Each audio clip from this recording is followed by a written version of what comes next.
On peut dire que c'est une chapelle comme celle-ci qui avait déclenché mon envie d'alerter, de montrer que les chapelles, finalement, on les voit toujours, elles sont une silhouette familière, mais les chapelles meurent sous nos yeux. Il y a péril en la demeure. Il y a péril en la demeure dans la mesure où la chapelle devant laquelle nous nous trouvons, c'est la chapelle d'une jeune fille qui a été, vraisemblablement avoir une vingtaine d'années, qui a été inhumée ici et dans laquelle une espèce de petit cocon s'était formé. On voulait la protéger.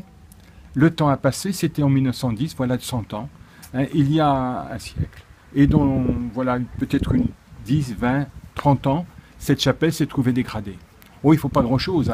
Il faut qu'une plaque de la toiture lâche, l'intérieur est occupé, il suffit qu'un oiseau ou que quelqu'un par inadvertance casse un vitrail, et tout est à plein vent. La végétation s'installe, la chapelle se dégrade. Me fend le cœur, comme dit l'autre, c'est-à-dire que ça me fait très mal, parce que je suis près de cette chapelle, je vois l'intérieur de la chapelle qui n'était pas destinée à être vue par moi-même et par les autres. Il y a violation du domicile.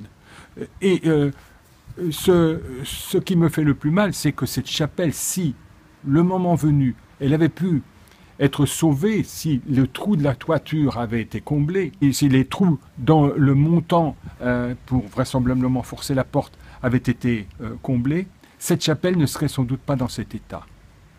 Pendant qu'il est encore temps, il faut essayer de sauver. Dans certains cas, celle-ci est fichue, malheureusement. Double crève-cœur pour moi.